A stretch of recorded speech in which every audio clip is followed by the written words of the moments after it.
Alright, we're reviewing Razors Genesys CB Aggressive Skates, the 2010 model, and I ordered these off of skateaggressive.com for $200, and they had great service. I received them in approximately 1 day because they're located in Michigan, and I had them shipped to Ohio, so I got those in 1 day, and I thought that was great.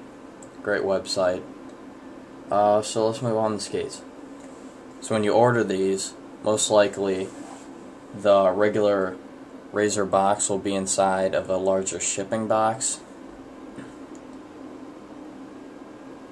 And when you open up the box, you're going to have both your skates and you're going to have all the shipping information, but that's pretty much it that you get in the box, which is all you really need.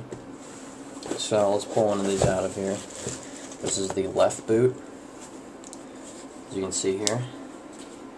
So Razor CB, the Genesys model, has been around for quite a while now, and these are one of the newest versions of them. They just came out with a version just like this, but yellow cuffs and black frames.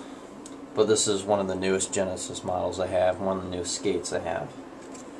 And the CB stands for Carolina Blue, which is the light blue highlights they have here on the frame, the back slide plate here, and the cuff.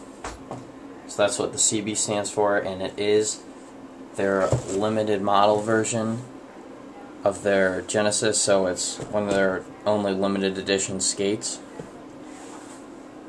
So right now these have been unskated right now. It's winter time and we only skate when on the road, mostly when there's no snow or in the garage, and we haven't got too much skating down, so these right now are unskated. So we're going to review them without any prior knowledge of skating on them. So let's just look at the visual of these skates. So what we got here, start out with the cuff. Well, the whole body is plastic, of course. They don't usually make boots that are all leather bodies anymore. It's cheaper, and it's a lot, I wouldn't say durable, but it's just what they use now, and it's still okay. But these are size 12s, and the shell goes from 12 to 13, so if you're worried about if you're 12 or 13, just get either one that you think and you'll be fine, because the shells usually run like that with 2 different sizes. Alright, so you can look at the laces here. These are, I was surprised at these laces. They're pretty good quality laces. They're nice and big. And my friend actually had a problem. I don't know if you see here, but around the laces here there's these little metal rings, and that prevents them from breaking the shell. And that's what happened when my friend, he went to lace up his skates and they didn't have those reinforcements, and it ripped the shell. So I'm very happy that those have on there, because I was kind of worried about that. That's the only problem I've had with some other skates that my friends told me about. So let's look at the liner of it first.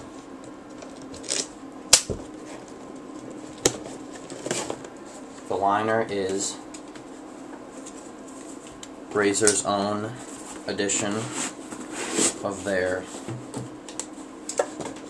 Genesys liners, as you can see here. This is some of the models feature jug liners, jug precision liners, and these are the Razor's equivalent of those liners. So they're pretty much as good as those.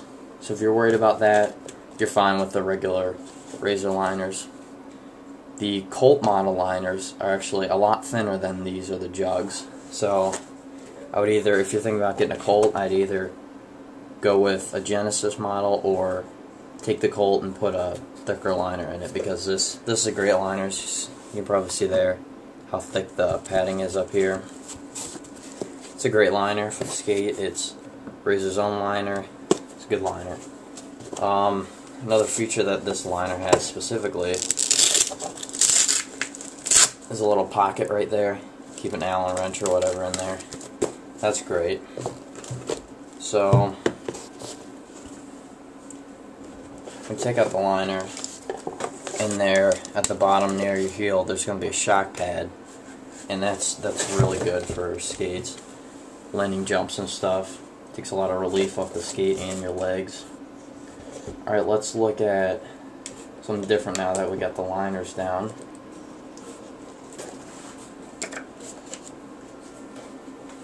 I'm going to pull out the right boot now, so I don't have to worry about putting the liners in the other ones. But let's look at the cuff. Of course, the cuff is plastic. And when I first put it on, moved around, it squeaks. All of them do that. Don't worry about it. When you're really skating on them, they won't do that as much, at least. The buckles here, of course, are plastic. The metal piece under it, snap right down. The whole buckle part here, that's all plastic, but it's fine. It doesn't matter too much. So it features the laces and the buckle up top near your shins. It's a lot of support. So far the shell, very good. For a $200 skate, it's a very good price, I think, especially with all the features that it has and that it's a limited edition. If you're thinking about getting it, I'd get it for sure. Even if you're worried about the slightest thing, it's a great boot, great skate. Let's look at the bottom here. The sole plates, negative and the positive. You can see they're pretty large. They're decent size for skating, especially if you're a beginner. It'll really help. These are more of a intermediate to advanced skate. Even though beginners can ride them, suggest a more intermediate skater to get these as probably their second boot, because of the price and just the build of it. So, sole plates, they're totally removable. You can unscrew them if they get wear down. That's a great feature. Pretty much this whole boot you can take apart. You can even replace the cuff. You can probably replace the buckles here. Of course, the strings, the laces, and of course the liner. If we look at the bottom again here, one of the best features that I like about this is the Featherlight 2 frames here. These are some of the lightest frames on the market, some of the best selling ground controls Featherlight 2 frames, some of the newest ones. These are great frames, very light, takes a lot of extra heaviness off the boot. And as you can see, the H block there, big and wide, and we got anti-rockers to help us out. So along with that, you got, of course, these are Razor anti-rockers. Black ones right in the middle, go with the blue frame. And then you got a 56mm Razor Team wheels. They're not horrible wheels. Of course, they can be upgraded. They're going to last you a while, and suggest getting different wheels with these boots right away. Use the Team wheels for a while, and then after they wear down after a while, you can get some new ones. But they're good real wheels for now. They got some Apex 7 bearings in there. Those are okay bearings to start off.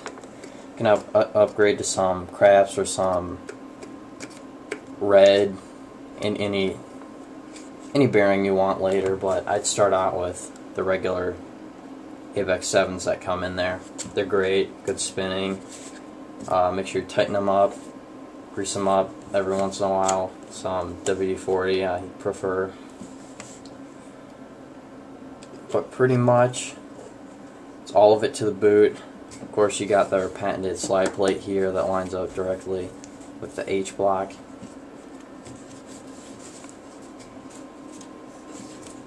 And overall, by looks, it's a great skate. Any questions, just comment.